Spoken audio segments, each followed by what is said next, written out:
Fui atrás dele. A multidão que estava na frente do jardim da casa de Simão alvoroçou-se ao ver o mestre. Jesus não se moveu do portão, mas as pessoas, inteiradas do milagre que havia ocorrido com Lázaro, não se contentaram em vê-lo e começaram a pedir-lhe um sinal, um prodígio. Eu não saía do meu assombro. Ao julgar pelos seus gritos, aqueles hebreus galileus, em sua maioria, não pretendiam ouvir o Nazareno. Só o que verdadeiramente lhes importava era assistir a outro prodígio. Visivelmente desiludido, Jesus levantou os braços e fez silêncio, um silêncio expectante, e muitos dos que estavam ali congregados começaram a sentar-se no chão, convencidos de que sua longa caminhada não seria estéril e que logo estariam contemplando outro espetáculo. Mas o mestre, em tom enérgico, lhes falou: Nécios, eu apareci no meio do mundo e em carne fui visto por eles. Encontrei todos os homens ébrios, e entre eles não havia ninguém sedento. Meu espírito sofreu pelos filhos dos homens, porque são cegos de coração e não veem. E antes que alguns dos presentes pudessem reagir, deu meia volta e distanciou-se a passos rápidos em direção à mansão do anfitrião. Aquilo me deixou sinceramente alegre. Aquela turba sedenta de emoções e maravilhas não merecia outra coisa. Pouco a pouco fui me dando conta de que as multidões nada tinham assimilado da mensagem daquele homem, nem sequer os mais próximos, como se comprovaria no dia seguinte, quando da entrada triunfal em Jerusalém haviam distinguido aquela altura do mistério de Cristo, de que reino falava o Mestre. Eu começava a compreender o verdadeiro sentido daquelas frases do Rabi, pronunciadas pouco antes da escadaria. Os que estão comigo não me entenderam. Por volta das 3 da tarde, em companhia de Lázaro e suas irmãs, eu entrava pela primeira vez no pátio de arcadas da casa de Simão. O ancião ia recebendo no centro do recinto a meia centena de convidados. Todos conhecidos ou não do anfitrião eram recebidos com um beijo. O ósculo da paz, imediatamente os parentes e serviçais do antigo leproso acompanhavam os convidados até os lugares que lhes eram destinados, em torno de uma mesa baixa em forma de U. Diferentemente do pátio da casa de Lázaro, o de Simão era todo coberto por um toldo de lona, preso por cordas aos capitéis das colunas que rodeavam o belo lugar. A cisterna central havia sido fechada por tábuas, de tal forma que no centro do U ficava um espaço mais que suficiente para permitir a circulação dos serviçais. Ao chegar diante de Simão, Lázaro se encarregou de me apresentar o ancião.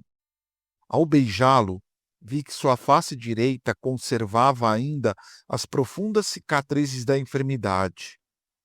Parte do olho, assim como a região do lábio superior, achavam-se praticamente rasgadas e deformadas. A barba branca e abundante não eram suficiente para ocultar as marcas do terrível mal. A mão esquerda tinha ficado mutilada, sem as últimas falanges dos 3 dedos centrais. O fato, porém, é que o vulnerável ancião parecia ter esquecido aqueles anos difíceis e agora se mostrava feliz e alegre, luzindo dentro suas melhores vestes, uma túnica de linho tingida na cor púrpura e um manto de seda brilhante com franjas azuis e escarlates. Quando Lázaro e eu tomamos os nossos lugares à mesa, notei aliviado que ressuscitado havia sido colocado ao meu lado. Instintivamente procurei Marta com os olhos. Ela permanecia de pé, junto ao grupo das mulheres, e sorriu-me maliciosamente. Seguindo o costume, tive que reclinar-me sobre meu flanco direito.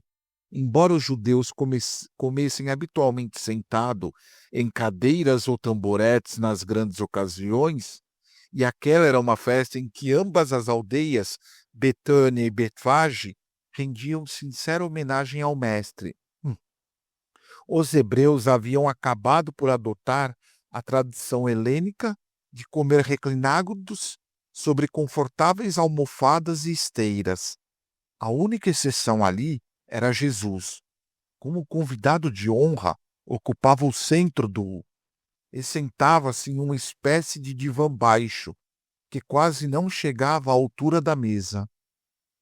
Embora todos os comensais tivessem recebido seu convite na manhã de sexta-feira, onde eram indicados os nomes de todos os demais convidados, o dono da casa, seguindo com uma arraigada tradição, havia naquela mesma manhã de sábado enviado outros tantos mensageiros aos domicílios de seus amigos, recordando-lhes o lugar e a hora do banquete. Respeitosamente, pondo de lado até mesmo a grande amizade que unia ambas as famílias, Lázaro havia esperado essa segunda e última comunicação pelo mensageiro. Só nesse momento saímos de casa. Ao galgar as escadarias da casa de Simão, um pano branco dependurado por trás do átrio chamou a atenção. Lázaro explicou-me que aquele lenço significava que ainda era tempo de participar da ceia. O aviso só era retirado depois de servido o terceiro prato. Jesus e seus discípulos, os 12, já estavam no pátio quando meu amigo e eu fomos recebidos pelo anfitrião. Pelo que pude perceber, o rabi parecia ter esquecido o desagradável incidente com a multidão que queria dele um milagre, e agora ria abertamente, demonstrando invejável bom humor. Seus homens, porém, apesar de ter-se despojado de suas espadas, não mostravam muita alegria. E eu os achei morosos e tensos, e logo compreendi a razão. Entre os convivas achavam-se 4 ou 5 sacerdotes de uma das comunidades dos fariseus, mortais inimigos do mestre. Nas portas permaneciam alguns dos policiais do templo, levitas em sua maioria, que haviam acorrido a Betânia com a suspeitíssima missão de escoltar os altos dignatários do clero de Jerusalém. Lázaro comentou em voz baixa que havia alguma incerteza quanto aos autênticos propósitos daqueles fariseus. Era muito possível que, obedecendo ordens de Caifás, naquele mesmo fim de tarde, uma vez terminada a vigília do sábado, os homens do Sinédrio prendessem Jesus.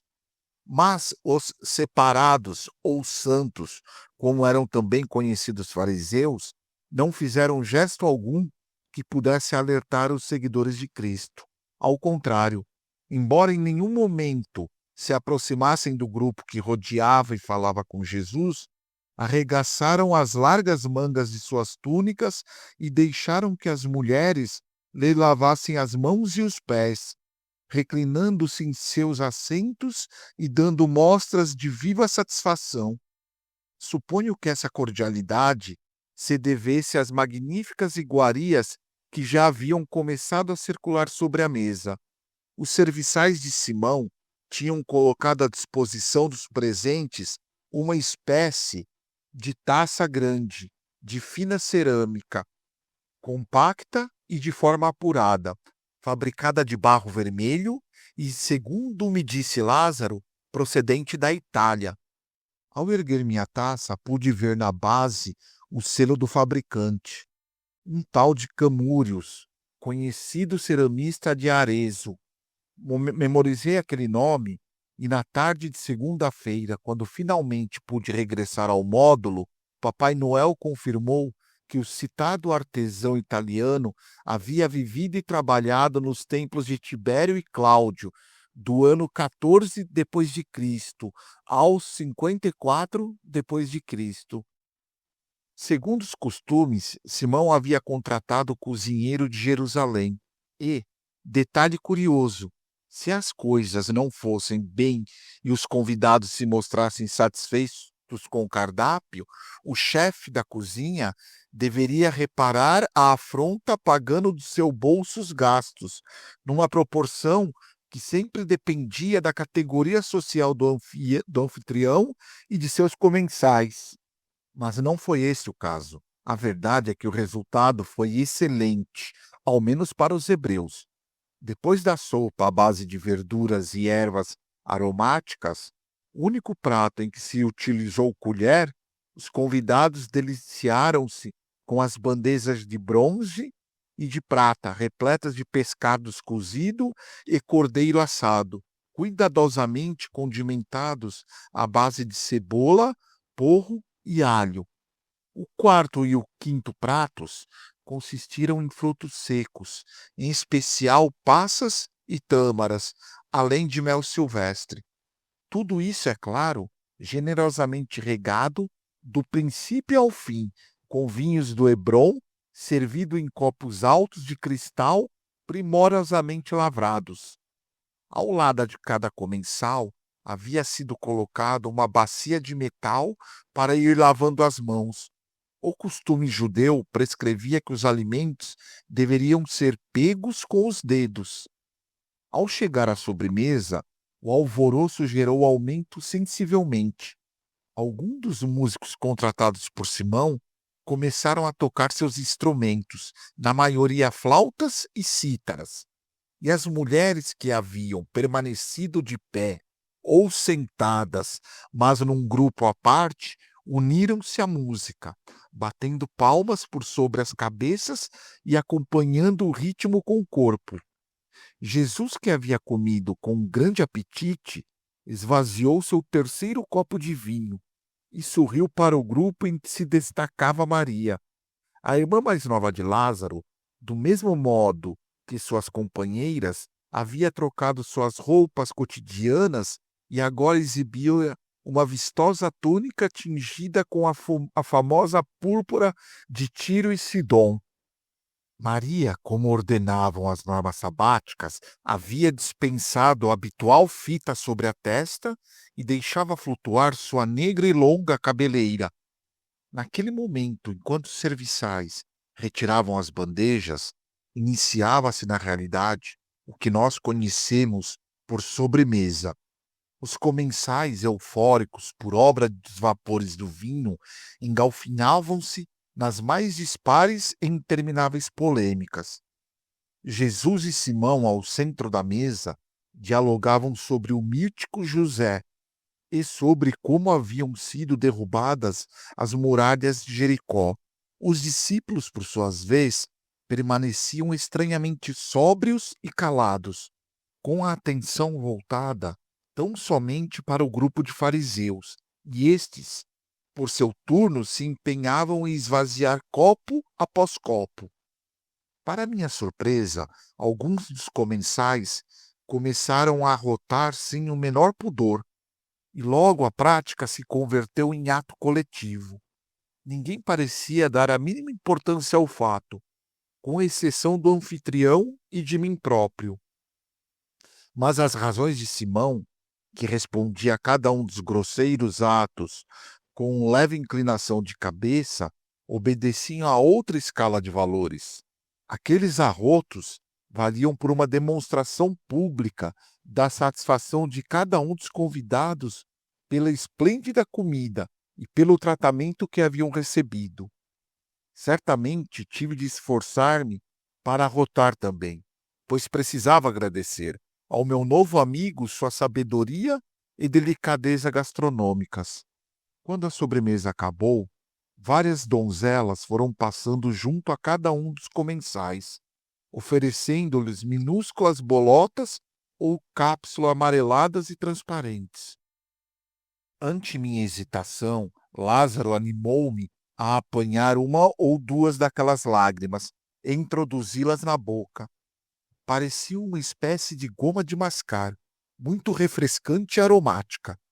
Segundo meu amigo, essa substância era extraída de certos lentiscos, abundantes em toda a Palestina. Para os hebreus, aquelas bolinhas fortaleciam os dentes e a garganta e proporcionavam Além disso, um hálito mais refrescante e agradável. Nos dias que se seguiram, e graças às lágrimas de lentiscos que Lázaro me daria, minha forçada falta de higiene bucal foi visivelmente minimizada. Mas, ainda que tudo parecesse transcorrer dentro da mais sadia e intensa alegria, o escândalo não tardaria a estourar.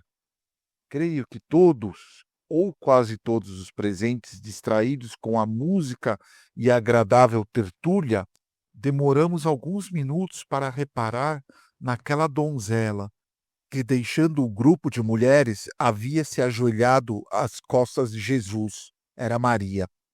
Um latejar interno me pôs de sobreaviso. Eu estava a ponto de assistir à cena da unção. Sem poder evitar, levantei-me e, ante a estranheza de Lázaro, esgueirei-me para por detrás da mesa e coloquei-me em um dos cantos do U, a poucos metros dos convidados de honra. Gradualmente, os comensais foram fazendo silêncio atônitos diante do que estava acontecendo. A irmã mais nova, no seu habitual mutismo, havia aberto um frasco de uns 30 centímetros de altura, em forma de fuso. Era feita de um material muito translúcido.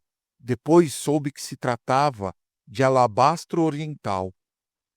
Ante o olhar complacente de Jesus, a adolescente verteu boa parte do conteúdo sobre os cabelos do mestre. Um líquido de cor de conhaque foi impregnando lenta e docemente a cabeleira acastanhada do rabi, enquanto um aroma penetrante ia inundando o recinto. Maria fechou o frasco e, após depositá-lo entre as pernas, começou a espalhar o perfume entre os sedosos cabelos do Galileu. Aquela unção foi feita com tanta simplicidade e amor que os olhos do gigante ficaram úmidos. Concluída a operação, Maria voltou a abrir a jarra e esvaziou-a a essência do nardo sobre os pés descalços do mestre. Ungiu-lhe os tornozelos, calcanhares e dedos, e em seguida proporcionou a Jesus suaves e prolongadas massagens, até que o líquido ficasse perfeitamente espalhado. A essa altura da unção, alguns dos comensais haviam começado a murmurar entre si, lamentando aquele desperdício. Num dos extremos da mesa, vários dos discípulos, entre os quais se destacava Judas Iscariotes, por seus gestos exagerados e exclamações de voz altas, apoiavam com seus mexericos os convidados que se mostravam abertamente incomodados com o gesto da hebreia. Nem a jovem, nem Jesus se deixaram afetar pelos cochichos.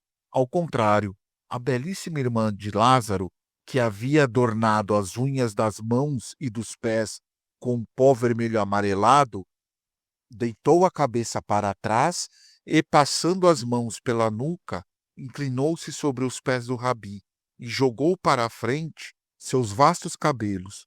Depois, lentamente, foi enxugando com eles os pés do mestre até deixá-los secos e brilhantes. Os comentários descrassadamente foram se azedando. Até Judas, com manifesta indignação, aproximou-se de André, o irmão de Pedro, e perguntou-lhe de forma que todos pudessem ouvi-lo: por que não se vendeu esse perfume e se doou o dinheiro para alimentar os pobres? Deves dizer ao mestre que a repreenda por esta perda. Maria, assustada pelo rumo que as coisas haviam tomado, tentou levantar-se, mas Jesus a deteve e, colocando a mão esquerda sobre a cabeça da jovem, dirigiu-se aos presentes com voz pausada e firme: deixa em paz, todos vós. Por que a molestais por isto, se ela fez o que lhe saía do coração? A vós que murmurais e dizeis que este unguento deveria ter sido vendido em benefício dos pobres, deixais que eu vos diga que sempre tereis pobres convosco, para que possais atendê-los a qualquer momento que vos pareça bem. Mas eu nem sempre estarei convosco. Cedo estarei com meu Pai. A seguir, fixando seus olhos, aos quais não parecia escapar nem mesmo o volunteio das chamas das candeias, nos olhos de Judas Iscariotes, retomou a palavra com um tom ainda mais enérgico. Esta mulher guardou por muito tempo esse unguento para meu corpo, para quando ele fosse sepultado. E agora que lhe pareceu bem fazer esta unção, como antecipação de minha morte, não se lhe deve negar tal satisfação. Ao fazer isso, Maria vos reprovou a todos, pois evidenciou fé no que eu disse sobre minha morte e minha ascensão para o meu Pai do céu. Esta mulher não deve ser condenada pelo que fez esta noite. A todos vos digo que nos tempos vindouros, onde quer que se pregue este evangelho, por todo o mundo, o que ela fez será dito em sua memória. Maria desapareceu do pátio e eu voltei para o meu lugar. Lázaro parecia entristecido. Tanto ele como Marta sabiam que Maria havia poupado durante muito tempo para comprar aquele caro perfume. Aquela família, ao contrário do que se vinha observando entre os próprios discípulos, havia entendido profundamente o problema e intuído que aquele podia ser a última Páscoa de Jesus. Os murmúrios diminuíram, se bem que alguns dos discípulos continuassem a comentar o acontecido com movimentos negativos de cabeça, em sinal de desacordo. Judas Iscariotes havia caído em um impenetrável silêncio. Seus olhos me assustavam. Destilavam um ódio surdo e contido. Era visível que havia tomado aquelas palavras de Jesus como reprovação pessoal e, sem dúvida, tinha-se se sentido ridicularizado diante de toda aquela gente. Em minha opinião, foi a partir desse incidente que o traidor começou a tramar sua vingança contra o mestre. Duvido muito que Judas já tivesse pensado antes em entregar o mestre aos membros do sinédrio. Isso nem teria sentido, já que a própria polícia do templo havia recebido ordens concretas de prendê-lo. Não obstante, naquele momento, seu espírito vingativo viu aberto o caminho para humilhar Cristo e obter uma reparação. A vigília do domingo já estava próxima quando alguns dos fariseus, até então recolhidos a um prudente silêncio, dirigiram-se a Jesus e, mesmo abstraindo-se do preço do perfume em si, recriminaram-no por haver consentido que aquela mulher violasse as sagradas leis do descanso sabático. Pelo que entendi, uma das normas estabelecidas que uma mulher não podia sair de casa com uma agulha pronta para coser, nem com um anel que tivesse selo, nem com um gorro em forma de caracol, nem com um frasco de perfume. Se infringisse esse código, ficaria obrigada a pagar e a oferecer um sacrifício para compensar seu pecado. Jesus observava divertido os sacerdotes. Dizei-me, perguntou-lhes, de onde vindes? De Jerusalém, afirmaram. E como é possível que condeneis uma mulher que caminhou menos de um estádio, enquanto vós caminhastes mais de 15? Lembrei-me então do que os hebreus recorriam àquela ardil para poder ultrapassar os 2.000 côvados, ou 1 quilômetro, que era o trajeto máximo permitido aos sábados.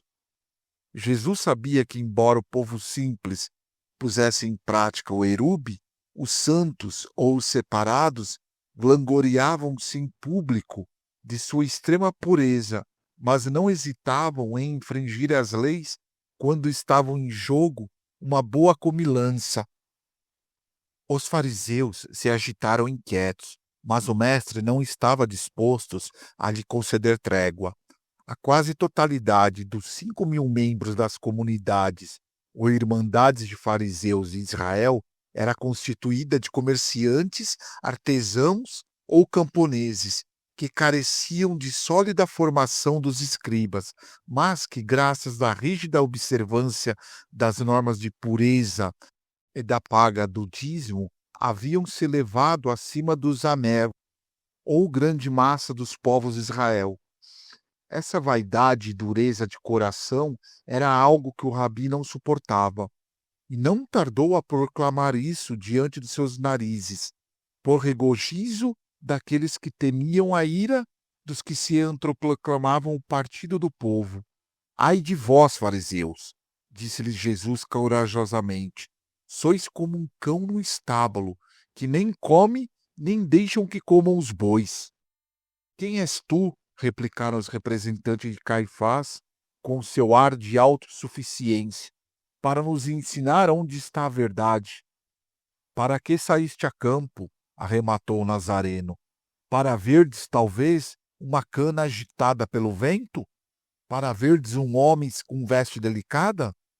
Vossos reis e vossos grandes personagens, vós mesmos, vós vos cobris de vestes de seda e púrpura, mas eu vos digo que não podereis conhecer a verdade. 24 profetas falaram em Israel, e nós seguimos o seu exemplo. Os comensais voltaram-se para Jesus, mas o galileu continuava imperturbável. Seu domínio da situação havia crispado os ânimos dos fariseus.